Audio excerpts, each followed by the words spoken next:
ओम शांति। रात्रि क्लास है 9 जनवरी 1969।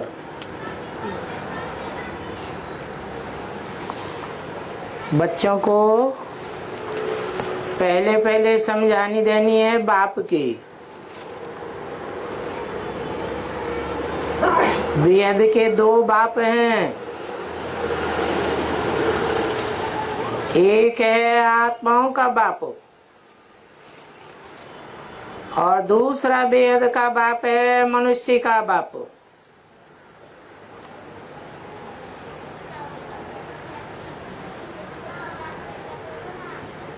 दोनों की हाईएस्ट अथॉरिटी है, परंतु सुप्रीम सोल आत्माओं का बाप जब तक इस सृष्टि पर न आवे तो मनुष्य सृष्टि के बाप को कोई पहचान नहीं सकता। वो बेहद का बाप ही इसको पढ़ाते हैं और जो खास गीता वाले हैं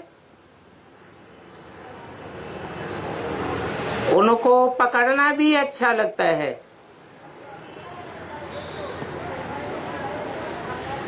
क्योंकि वो गीता को मानने वाले कृष्ण को भगवान कहते हैं। तो समझाना है कि भगवान तो आत्माओं का बाप है,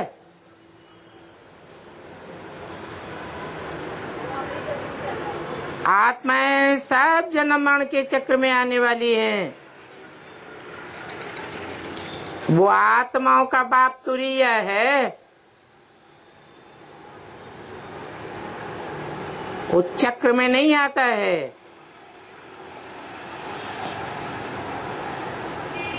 बाकी आत्माएं सभी 84 के चक्र में आती हैं और वो भगवान निराकार है, आत्माएं भी निराकार हैं, परंतु अल्पकाल के लिए नंबरवार निराकारी स्टेज धारण करती हैं और भगवान तो सदैव ही निराकार है। इस साकार सृष्टि पर आने के बावजूद भी, साकार में प्रवेश करने के बावजूद भी वो अपनी निराकारी स्टेज को नहीं छोड़ता, जबकि कृष्ण तो साकार है।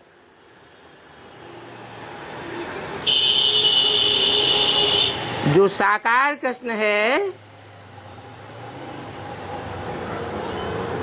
वो मनुष्य सृष्टि का पहला पत्ता है।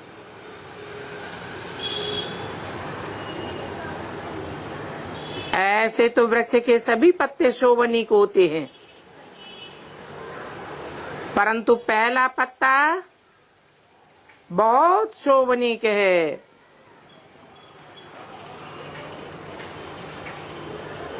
और 500-700 करोड़ मनुष्य सृष्टि के पत्ते सभी देहधारी हैं। उनकी बुद्धि देह में धरी रहती है,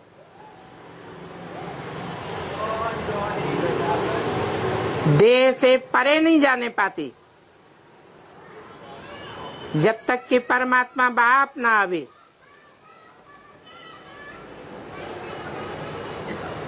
बिना देह के तो एक ही है,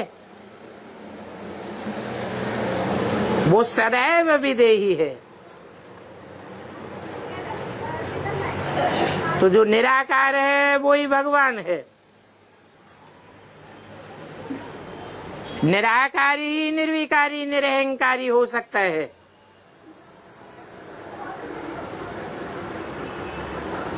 बाकी जो भी देह अहंकार वाले हैं,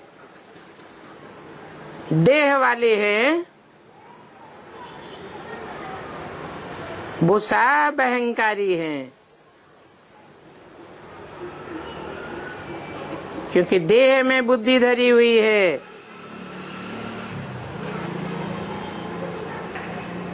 वो भगवान नहीं हो सकते।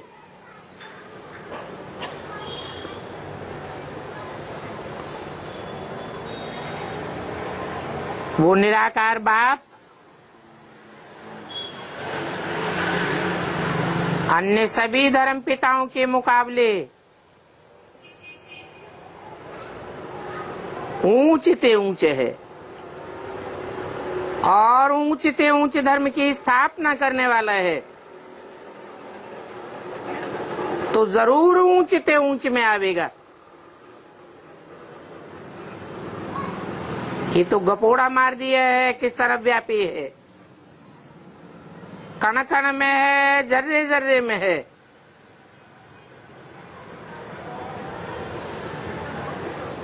ऊंचते ऊंच बाप को जरूर ऊंचते ऊंच में प्रवेश करना पड़े।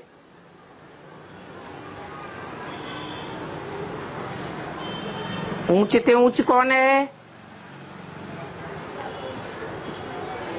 ये सृष्टि एक नाटक मंच है। उस रंगमंच पर जरूर कोई हीरो पार्टधारी है। 500 करोड़ पार्टधारियों के बीच ऊंचते ऊंच पार्टधारी, जिसमें भगवान आते हैं। साकार मनुष्य सृष्टि में ऊंचते ऊंचे है मनुष्य सृष्टि का बीज,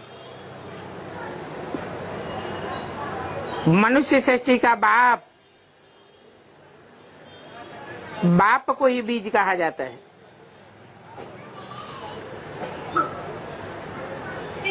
और उस ऊंचते ऊंच में ऊंचते ऊंच आत्माओं का बाप प्रवेश करता है। तब उसको कहा जाता है शिव बाबा। बाबा ग्रैंडफादर को कहा जाता है। जब तक प्रवेश न करे तब तक वो सिर्फ आत्माओं का बाप है, बिंदु बिंदु आत्माओं का बाप। वो खुद भी बिंदु है, उसकी बिंदी का ही नाम शिव है, क्योंकि सदैव निराकार है, इसलिए सदैव निस्वार्थी है। जो साकारी होते हैं उनको अपना रथ होता है, जो रथ वाले होते हैं वो स्वार्थी होते हैं। जो स्वार्थी होते हैं वो निष्कामी नहीं हो सकते। तो एक ही निराकार बाप है जो सदैव निष्कामी है, और जो जैसा होता है वैसा ही दूसरों को बनाता है। वो बाप जब इस सृष्टि पर आते हैं तो साकार मनुष्यों को निराकार स्टेज में धारण होना सिखाते हैं। साकार देह की स्मृति को भुलाए देते हैं। तो वो ऊंचते ऊंचे शिव बाबा है। ये बात अच्छी रीति बुद्धि में बैठनी चाहिए। ऊंचते ऊंच जर्रा जर्रा नहीं हो सकता, ऊंचते ऊंचे कण कण नहीं हो सकता। प्रत्येक आत्मा ऊंचे नहीं हो सकती। कीड़े मकोड़े, कच्छ मच्छ अवतार ऊंचे नहीं हो सकते।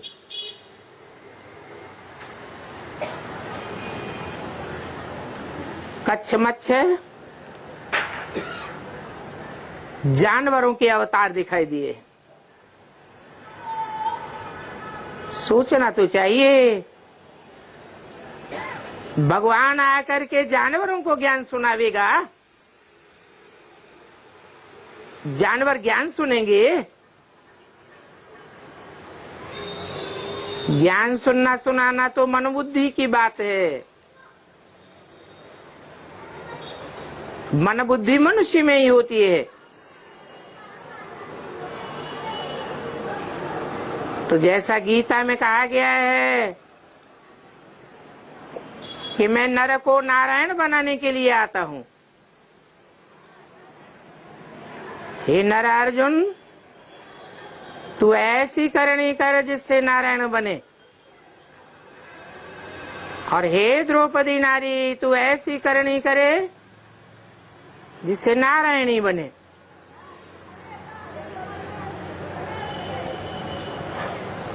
नर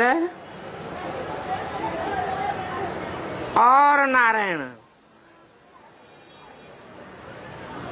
नर उसे कहा जाता है जो नरक बनाता है। शब्द ही दो हैं, नर और का माने करने वाला। नर जो कुछ करता है नरक ही बनाता है, खुद नीचे गिरता है और दूसरों को भी नीचे गिराता है।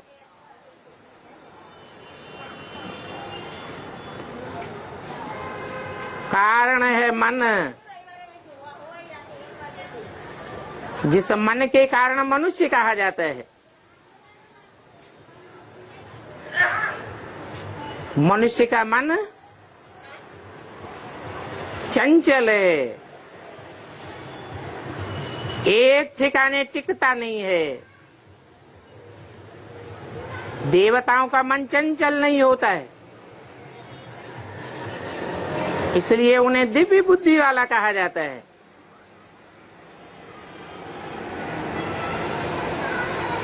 उनकी एकाग्रता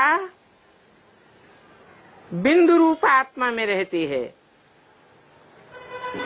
अपनी अथवा पराई देह में उनकी बुद्धि नहीं जाती। स्वस्थिति में स्थित होने वाले होते हैं, और ऐसी स्वस्थिति में स्थित कराने वाला बाप सदैव स्वस्थिति में स्थित होना चाहिए। कृष्ण को सदैव स्वस्थिति में स्थित होने वाला नहीं कहेंगे। कृष्ण तो 16 कला संपूर्ण बनता है, कलाओं में बांधा जाता है।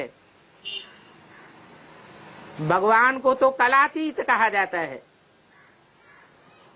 शास्त्रों में भी लिख दिया है, कलातीत कल्याण कल्पांतकारी।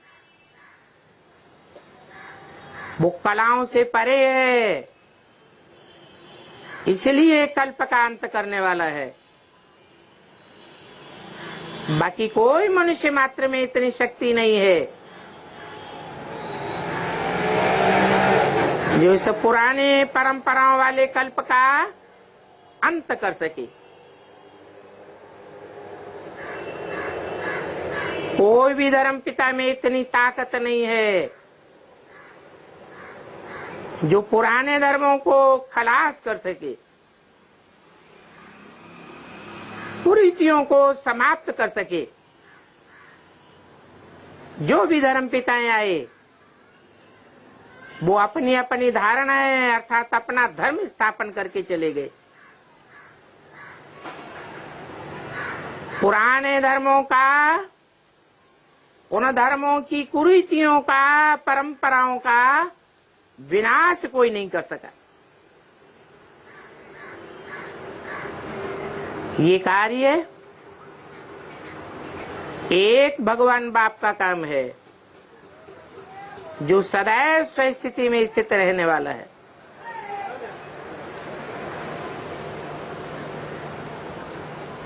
वो है ही आत्मा,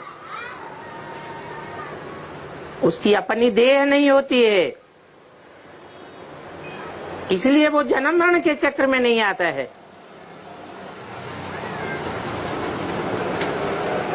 देह में जिनकी बुद्धि धरी रहती है, देह में अटैचमेंट होने के कारण उनके पाप और पुण्य बनते हैं। भगवान को तो पाप आत्मा नहीं कहा जाता, पुण्य आत्मा नहीं कहा जाता, महात्मा नहीं कहा जाता, पाप पुण्य आत्मा नहीं कहा जाता। वो तो है ही परमात्मा, परम पिता।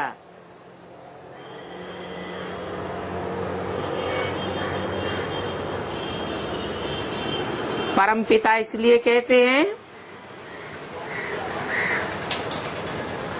कि दुनिया में जो भी बाप हैं वो सब हद के बाप है।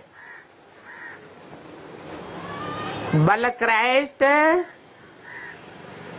200 करोड़ क्रिश्चियन से भी ज्यादा में मान्यता प्राप्त है बाप के रूप में, धर्म पिता के रूप में, परंतु वो भी हद का बाप है। बेहद का बाप एक ही परम पिता परमात्मा शिव है, जिसको आखिरी सारी दुनिया मानती है। दुनिया के बड़े से बड़े नास्तिक क्यों न हो, एटम बमों की रचना करने वाले क्यों न हो, जब दुनिया में विनाश बरपा होगा तो सब उस एक गॉड फादर को याद करेंगे, ओ गॉड फादर रहम करो।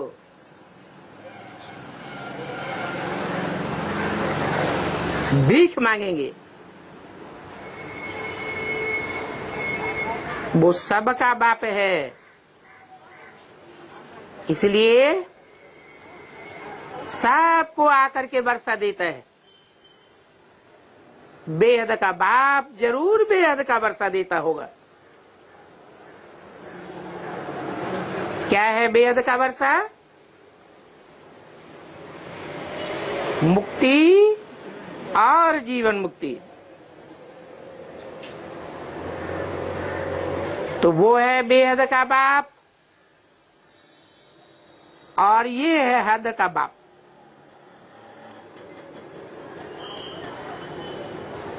बेहद के बाप से बेहद का वर्षा मिलता है।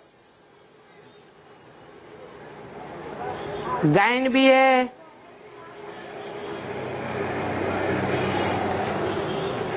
उसे एक के सिवाय और कोई 21 जन्मों का वर्षा नहीं दे सकता। ऐसा भी कोई बाप नहीं है जिससे अमर पद मिल सके।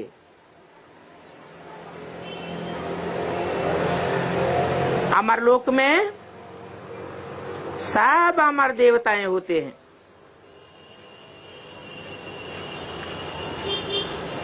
स्वेच्छा से शरीर छोड़ते हैं। इस दुनिया में मरना तो कोई नहीं चाहता है, परंतु उस दुनिया को कहते हैं अमर लोग। स्वेच्छा से शरीर छोड़ते हैं। वो दुनिया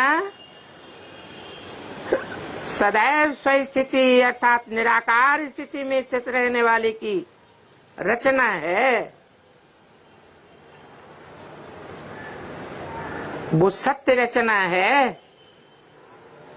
सच्चा बाप आकर के सच्चखंड की स्थापना करते हैं। उसका नाम ही है सतयुग और ये है मृत्युलोक। तो बाप का परिचय देने से समझेंगे कि बेहद का वर्षा एक बाप से ही मिल सकता है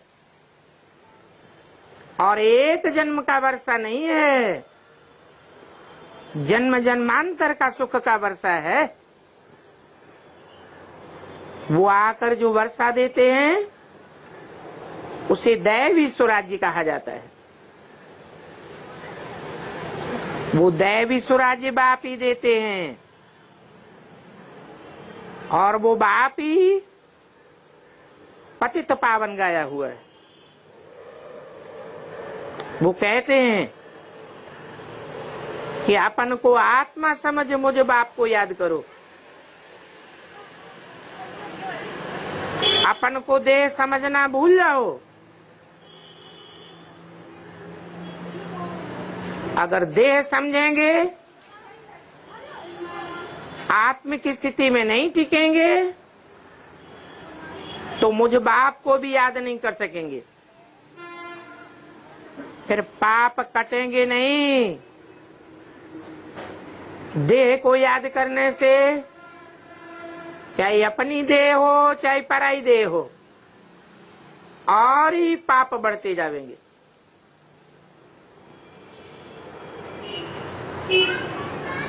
बाप कहते हैं तुम पतित से पावन बन पावन दुनिया में चलने लायक बन सकते हो। कल्प कल्प बाप कहते हैं माम एकम याद करो, कोई दूजम को याद मत करो। क्या मतलब? माम एकम माने एक तुरिया बिंदु को याद करें, शिव ज्योति बिंदु को याद करें। परंतु पता कैसे लगेगा कि यही ज्योति बिंदु तुरिया ज्योति बिंदु है? वो पता ही तब लगता है जब इस साकार सृष्टि में आते हैं और साकार तन में प्रवेश करते हैं। तभी तो कहते हैं, कहने के लिए मुख चाहिए कि माम एकम याद करो, अर्थात साकार में निराकार को याद करो। इस याद की यात्रा से ही पवित्र बनना है, क्योंकि अभी पावन दुनिया आ रही है और पतित दुनिया का विनाश होना है। तो पहले पहले बाप का परिचय देकर के पक्का कराना है। जब पक्का बाप को समझ जाए तब समझें कि बाप से वर्षा मिलता है। इसमें माया भुलाती बहुत है। तुम कोशिश करते हो बाबा को याद करने की, फिर भी भूल जाते हो। शिव बाबा को याद करने से ही पाप कटेंगे। ये नहीं कहा ब्रह्मा बाबा को याद करने से पाप कटेंगे। ये भी नहीं कहा कि शिव बाप को याद करने से पाप कटेंगे। इसको याद करने से पाप कटेंगे, शिव बाबा को याद करने से पाप कटेंगे। इन द्वारा बताते हैं, किन द्वारा?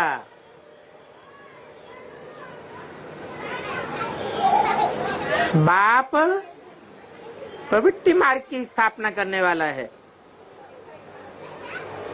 गृहस्थ धर्म की स्थापना करने वाला है। तो बेहद की गृहस्थी रामकृष्ण की बेहद की गृहस्थी है। उनमें एक आत्मा हीरो और एक आत्मा हीरोइन का पार्ट बजाने वाली है। कहते भी हैं तुम मात पिता हम बालक तेरे, त्वमेव माता च पिता त्वमेव।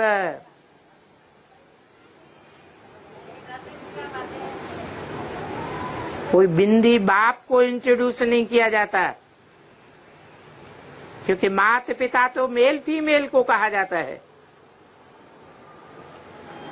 तो जरूर प्रैक्टिकल रूप धारण करते हैं।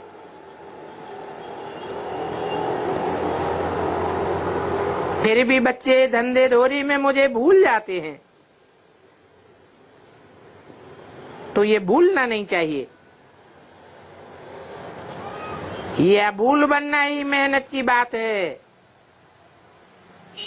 परंतु माया रावण भुलाई देती है। क्यों भुलाई देती है?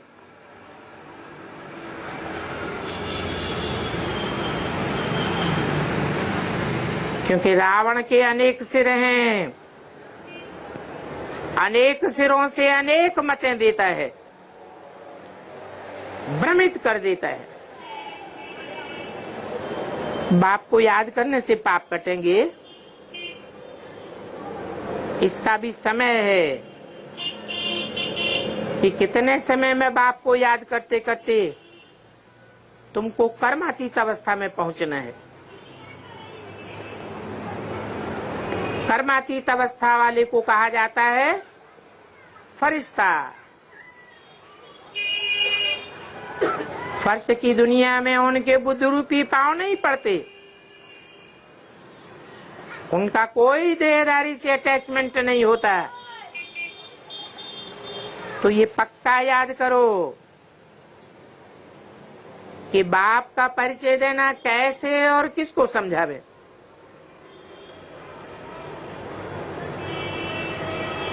पात्र को देख करके ज्ञान दिया जाता है, तो पक्का निश्चय भी हो जाए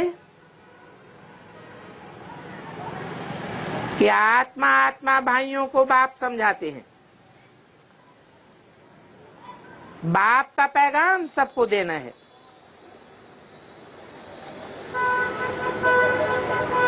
कहते हैं भगवान के पास चलूं, दीदार करूं, परंतु ये तो कायदे के विरुद्ध है। दीदार करना ही कायदे के विरुद्ध हो जाता है, क्योंकि न तो आत्मा को इन आंखों से देख सकते हैं और न परमपिता परमात्मा को इन आंखों से देखा जा सकता है। हाँ, तीसरी आंख से, ज्ञान के नेत्र से समझा जा सकता है और समझाया जा सकता है। बाकी दीदार आदि की तो बात ही नहीं है। भगवान आकर के सिखलाते हैं और मुख से कहते हैं कि तुम मुझे अपने बाप को याद करो। याद करने से ही तुम्हारे सभी पाप कट जाएंगे। कहां भी धंधे आदि में बैठे घड़ी घड़ी बाप को याद करना है। बाप ने हुक्म दिया है कि मुझे याद करो, और याद करने वालों में भी विजयी कौन बनेंगे, विन कौन करेंगे? विजयी वो बनेंगे जो निरंतर याद करेंगे। और निरंतर याद कैसे ठहरेगी? निराकार ज्योति बिंदु को याद करने से निरंतर याद ठहरेगी। बिंदु को तो खींच के याद करना पड़ता है,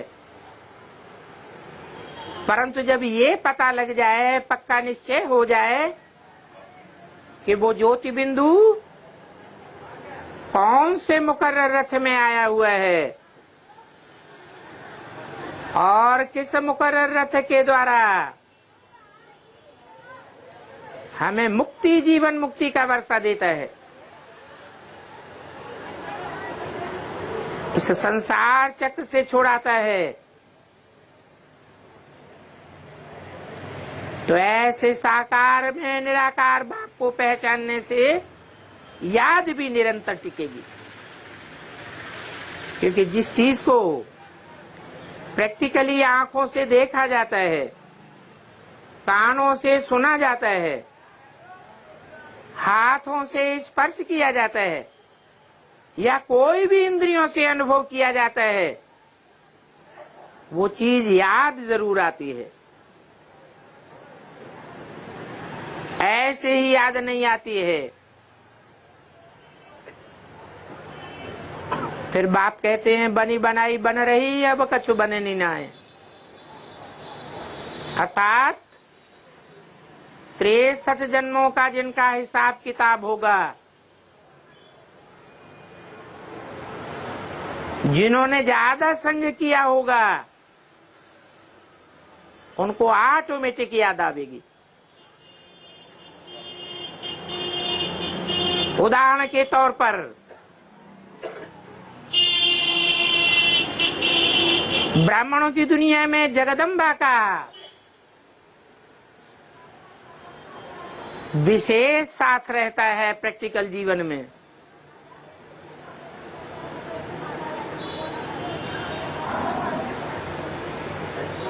और राधा का उतना साथ नहीं रहता।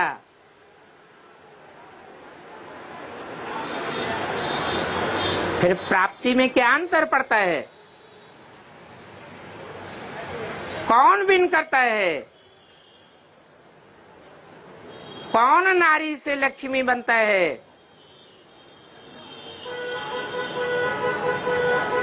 राधा बनती है या जगदम्बा सीता बनती है? राधा बनती है। परंतु प्रैक्टिकल जीवन में साथ होता है क्या? पुरुषार्थी जीवन में होता है या नहीं होता है? हैं? नहीं होता है। फिर कैसे जास्ती याद आती है? फिर कैसे निरंतर याद टिक जाती है? जरूर कहेंगे बनी बनाई बन रही, अब कछु बननी ना है। 63 जन्मों का हिसाब किताब है जो एक के साथ जुड़ा हुआ है। वो हिसाब किताब बुद्धि को खींचता है, बुद्धि याद में टिक जाती है,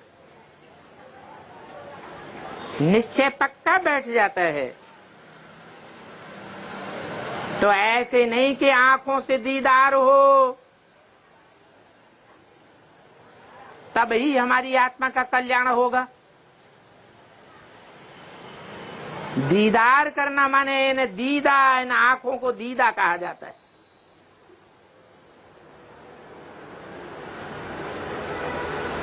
कोई भी इंद्रियों से प्रैक्टिकल जीवन में अनुभव करने और न करने में अंतर पड़ जाता है।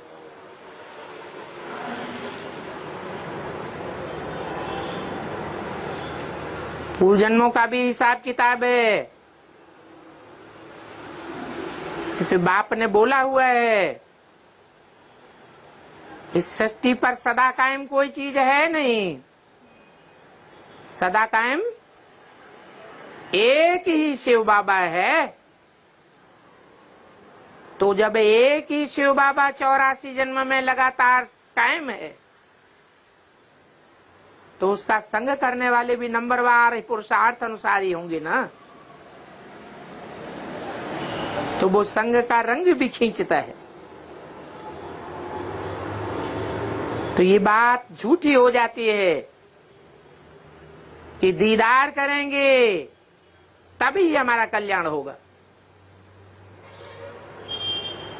क्योंकि ये आंखें तो स्थूल हैं, विनाशी हैं, और तीसरी आंख तो अविनाशी है।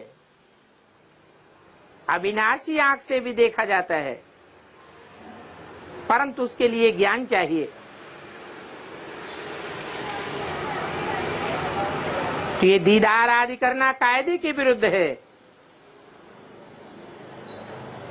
भगवान आकर के सिखलाते हैं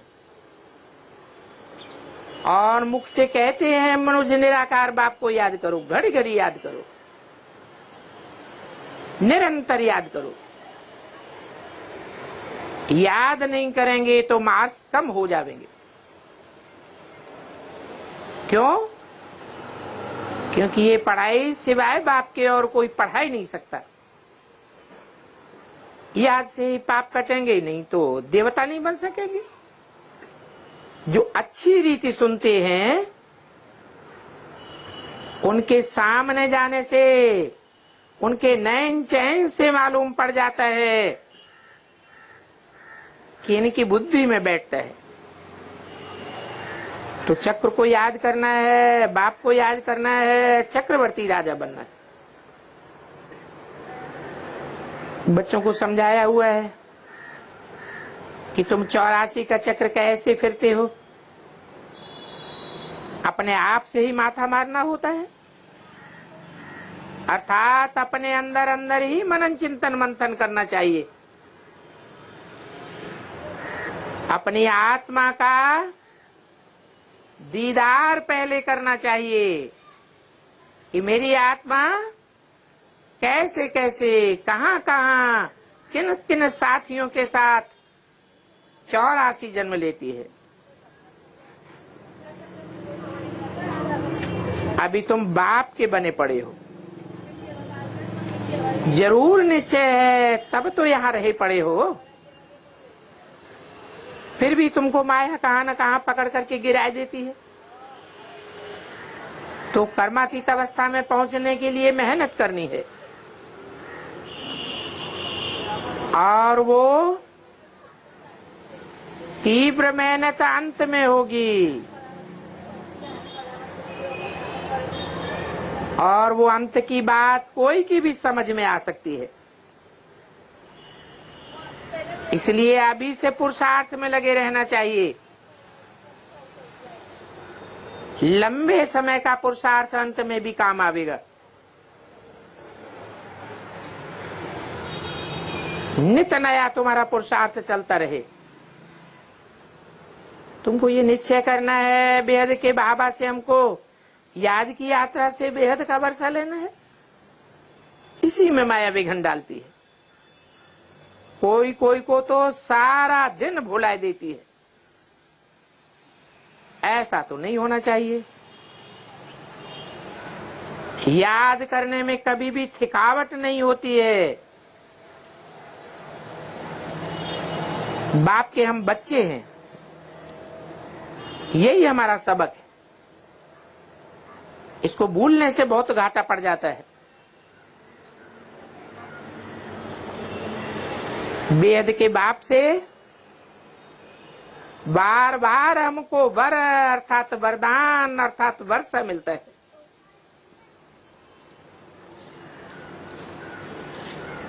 फिर भूलने से ड्रामा में पार्ट है। बाप के सम्मुख रहने से बाप को भूलना नहीं चाहिए। जबकि बाप कहते हैं मुझे याद करो, लौकिक बाप तो नहीं कहते। वो ऐसे नहीं कहेंगे देह के सभी संबंध छोड़ अपन को आत्मा समझो, शरीर का भान छोड़ मुझे याद करो। एक की याद से ही पाप कटेंगे। तुम सतो प्रधान बनते जाते हो, अर्थात तुम्हारे पाप कटते जाते हैं। तो ये याद करने का धंधा तो बहुत खुशी से करना चाहिए। ये गीता में भी है, परंतु ये बात कोई की बुद्धि में ठहरती नहीं है। ब्राह्मण ही देवता बनते हैं, शूद्र से डायरेक्ट देवता तो नहीं बन सकते। ब्रह्मा द्वारा शूद्रों को ब्राह्मण बनाया जाता है। फिर ब्राह्मणों को बाप बैठ शिक्षा दे करके देवता बनाते हैं। तो ऐसे बाप को भोजन खाने के समय भी याद करना है। इसलिए ब्रह्मा भोजन की इतनी महिमा है, जो फिर महिमा भक्ति मार्ग में भी चलती है। या तो बाप कहते हैं सभी को भूले, एक बाप को याद करना है। ये गुप्त अभ्यास तुम बच्चों का चलता रहे, इसमें तुम्हारा ही कल्याण है। अपन को देखना है, मैं बाबा को याद करता हूं।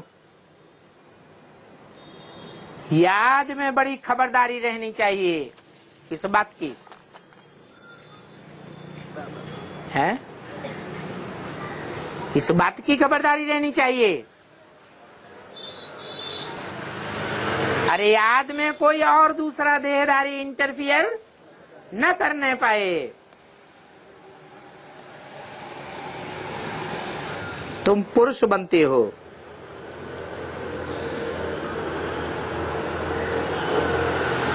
पुरुषोत्तम संगम युग पर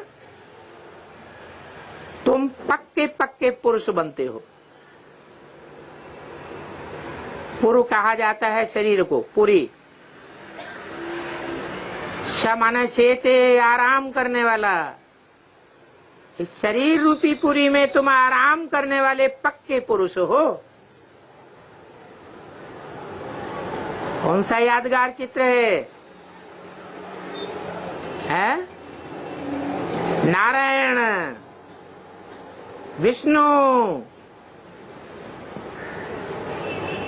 वो क्षीर सागर में दिखाते हैं।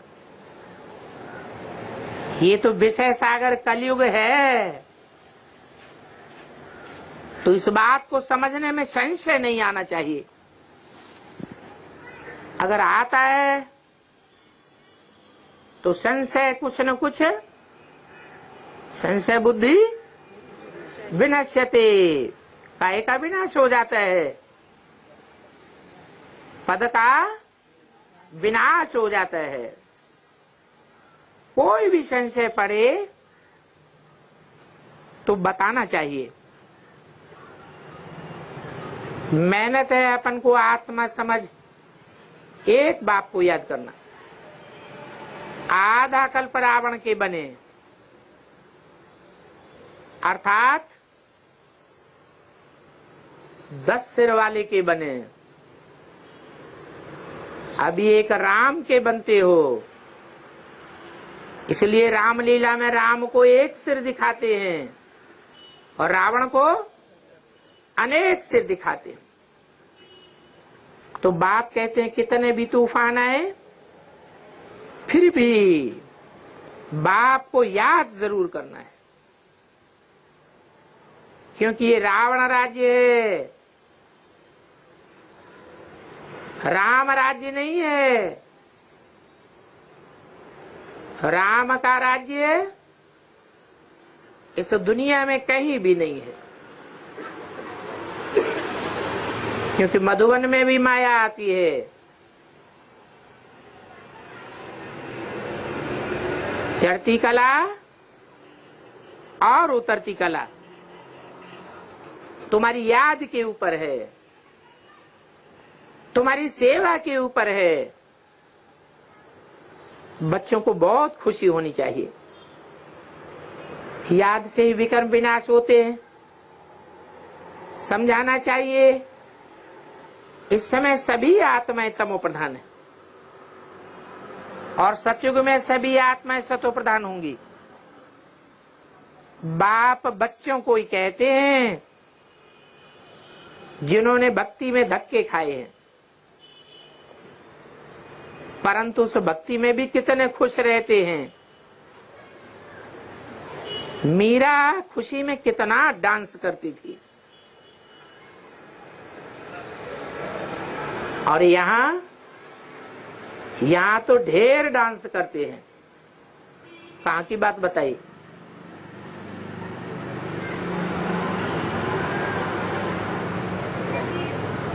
ब्रह्मा कुमारी बहन है जो साक्षात्कार में जाती थी, ध्यान में जाती थी, वो ध्यान में क्या करने लग पड़ती थी? डांस करने लग पड़ती थी। बाबा तो बंद कराई दिया, क्योंकि उससे कोई फायदा नहीं।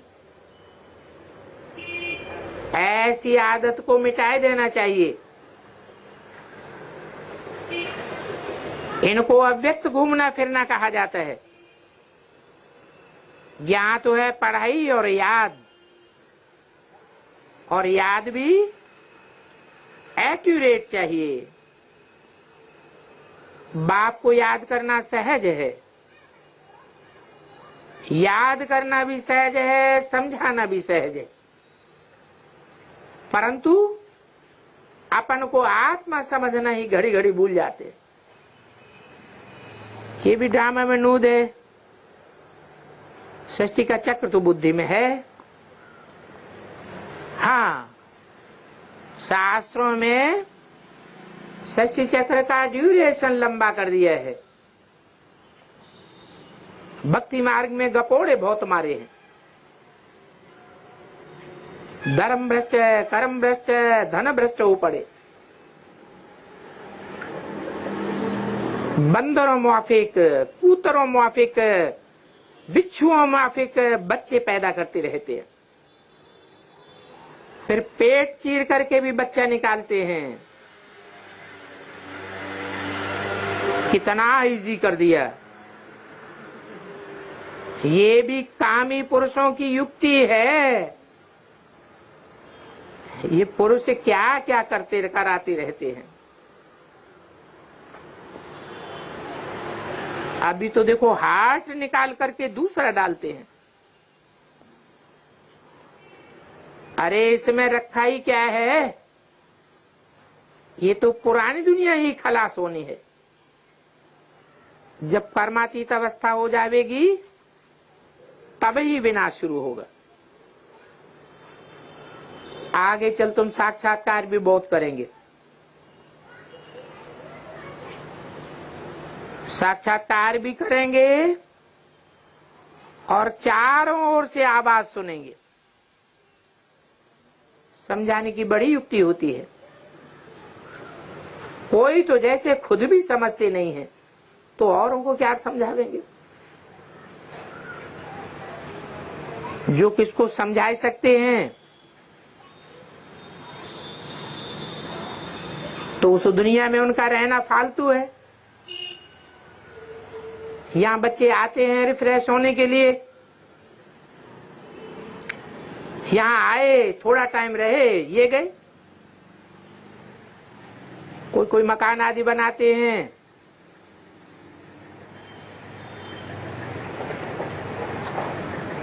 तो उनको कहा जाता है ये मकान आदि बनाने में क्यों मिट्टी में पैसा डुबोते हो। सभी तरफ झगड़ा ही झगड़ा लगा पड़ा है। मौत तो सामने खड़ा है। ये समय बड़ा नाजुक है। तो कोई कोई तो स्टूडेंट्स बिगड़ पड़ते हैं। बाप कहते हैं इस समय सिविल वार से ही मारामारी हो जाएगी। बरोबर कलयुग में तमो प्रधान है। यहां सुख थोड़ा ही हो सकता है। कोई थोड़ा सा लोड़ा आया और ये मकान गिरा। नए नए मकान बनाते रहते हैं आराम से रहने के लिए। अभी बच्चे तो जानते हैं कि पहले स्वर्ग था, अभी नरक है। इसको ड्रामा ही कहेंगे। और ये समझना तो कॉमन बात है। कोई भी समझ सकते हैं ये षष्ठी का चक्र है। तुम्हारा राम ही है सुदर्शन चक्रधारी। बाप ने सारी रचना के आदि मध्य अंत का ज्ञान तुमको दिया है। बाप कहते हैं पहले तो तुम भी नहीं जानते थे, मैं तुम बच्चों को समझाता हूं और बहुत सहज समझाता हूं। भक्ति मार्ग में 7 रोज अखंड पाठ रखते हैं। समझू जो होते हैं वो तो झट समझ जाते हैं। बहुत इजी है। कोई भी 7 रोज में अच्छी रीति पढ़ करके टीचर बन सकते हैं। बाप का परिचय ही तो देना है। बाप ने समझाया है। देखो अच्छा समझते हैं तो पहले भक्ति जरूर इन्होंने अच्छी की है। जिन्होंने अच्छी भक्ति की है वो ही आवेंगे। भक्ति नहीं की है तो आवेंगे भी नहीं। आगे चलकर हर एक की बात से, चलन से झट तुम बच्चों को भी पता पड़ जाएगा। ये पुराना भक्त है या नहीं है, ये ज्ञान की प्रवृत्ति वाला है या भक्त है। जो निवृत्ति मार्ग वाले हैं वो तो ज्ञान दे ही नहीं सकते। बाप कहते हैं इस समय तक जो भी पास हुआ वो ड्रामा है। बाप ने समझाया इस ड्रामा में सभी एक्टर्स हैं। वो आसुरी संप्रदाय भी एक्टर्स हैं, तुम भी एक्टर हो। ये कोई ग्लानि की बात नहीं है, समझ की बात है। रचना के आज मध्य अंत का राज बाप बच्चों को ही सुनाते हैं। बाप समझाते हैं देवताओं आदि सभी की कितनी निंदा कर दी है। कोई निंदा करते हैं तो उन पर केस चलाया जाता है। बाप भी कहते हैं तुमने निंदा की है तो अब देखो तुम्हारी हालत क्या हो गई है। धर्मराज ने दंड दे दिया। अभी भी समय बहुत थोड़ा है। बहुत वेद शास्त्र पढ़े हुए भी आते हैं, फिर उनमें से कोई कोई समझते भी हैं कि ये तो वेद शास्त्रों का भूसा है, इस भूसे से ही तुम्हारी दुर्गति हुई है। अब ये ट्रा बंद करो, इनको पढ़ने से ही दुर्गति हो गई। फिर किसकी महिमा करते हो? जब शास्त्रों को पढ़ने से ही दुर्गति हो गई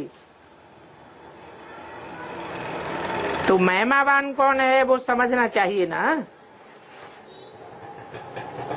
कृष्ण महिमावान है या भगवान महिमावान है?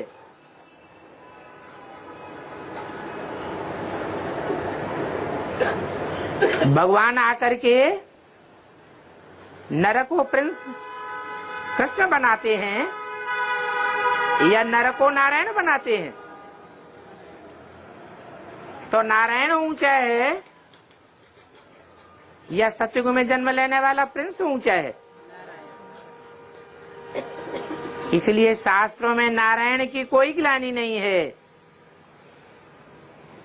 सब देवताओं की ग्लानि है।